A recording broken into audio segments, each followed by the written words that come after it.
Hey guys, welcome to Precision Machine Shed. Today what I got is, this is a Delta bandsaw. Don't quote me on the model, but this is a wood/metal bandsaw. This is the old one with the lever gearbox. And what I'm going to do here is show you guys kind of how I've gotten these off in the past, and hopefully this one will come off somewhat smoothly. Of course, before you do this, you drain the oil. And this one, the plug on the bottom, I got to re-drill it and tap it because the plug is stuck and I've wrecked several bits trying to get it out.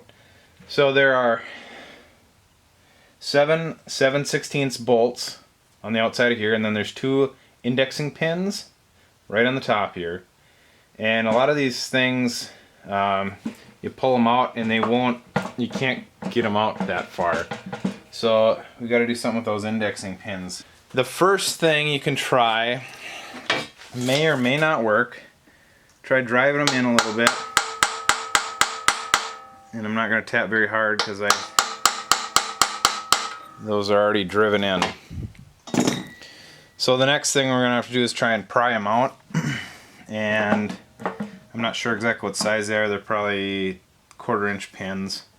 So if you wreck them, it's not a big deal. The only thing is you don't want to wreck any of the flanges. So here is, I got a pliers, and this is just a wire cutting thing. Trying to wiggle them out here a little bit. I got a pretty good grip on them.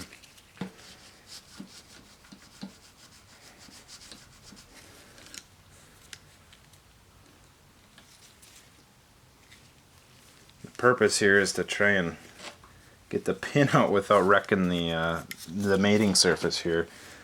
So I'm gonna try and wiggle these out, and we'll see how quick I can get this done here.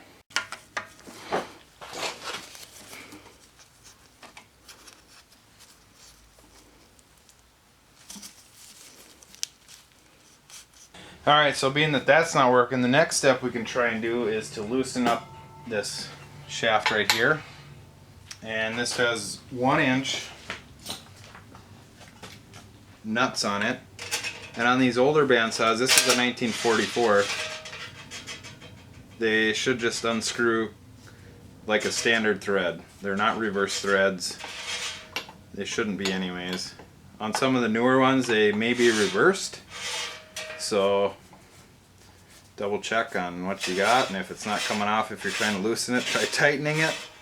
And don't force it. I'm taking this whole saw apart, so it's not really a big deal. And I'm just trying to get this loose here. So I'm going to do the same thing on the wheel side. And the same thing on this side. And we'll see if this guy pops off there or not. That's actually loose. Shouldn't be loose. So, and of course this one, like I said, is an older one, so it spins off righty-tighty, lefty-loosey. Standard threads. I'm starting to think this may have been apart at one time, because who knows.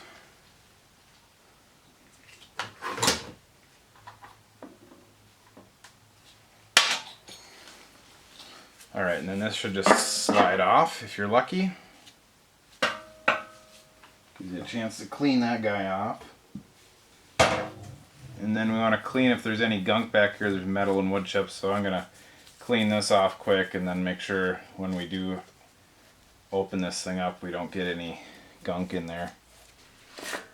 Welding brush.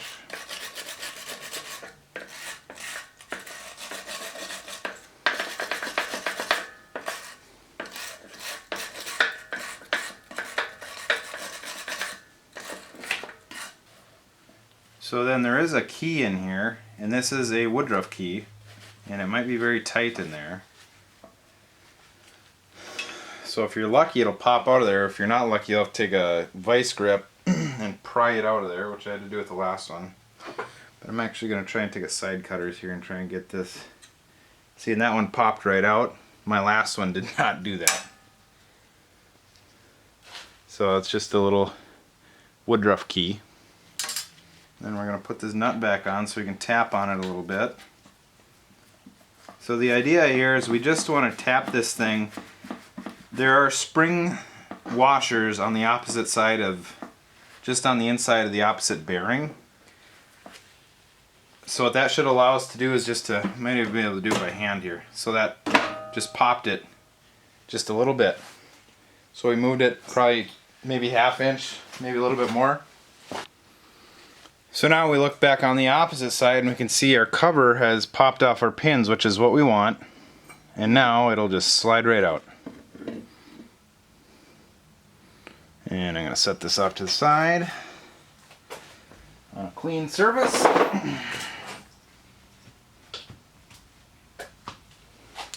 So there we go. That's kind of the easy way to get these out. Like these pins didn't even come out for me, so I'm just going to leave them there. And this shaft, actually it doesn't matter, it'll ride in there. So it moves back and forth a little bit. So that's the easy way to take these gearboxes out on these lower Delta bandsaws. The next step, if you want to pull this complete assembly out, you can tap this. The more you pull, let's see if I can get it to go here. You can tap this out till this bearing pops out. Otherwise, so this is a 1944. I have a 47 over here and a 48 in the corner. All three of them are wood metal saws. And the trick to getting the shaft out on these older ones from the 40s and 50s and up until they, I would assume, until they put that sliding hub on the end of this main pulley, there is a single set screw up in there. It's just a collared ring or collar with a set screw in it. It is a 5/32 set screw in that, but I believe it's on this side of the gear. Let me feel up there. So yeah, the thick hub end of the gear is on that side, and then this collar should go up inside there. Let me just feel and make sure. So yep, you have to knock that thing back a little bit, but this collar is on the gearbox side of the gear, and I'll show you here with another one. And then this thick end of the gear goes in like that. So it's sitting in there like this. Here's an axle out of another one. I'll show you quick how it fits in there. That gear is keyed on there. There's a key in there. So that gear fits up in this way. And then the collar goes on this side. And there's a little locking flange that the collar goes on. And that tightens everything up, and it sits in there just like that.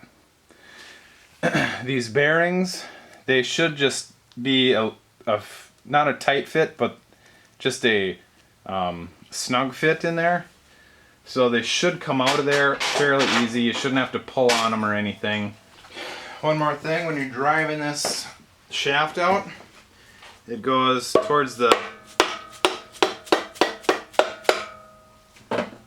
wheel side, away from the gearbox side, and then we're going to push that out and be sure to catch everything that falls out. There should be a couple washers. There's that collar. So then it goes on just like that. And then there should be two behind this bearing, 2 or 3 spring washers in there. This bearing's pretty tight in there. There we go.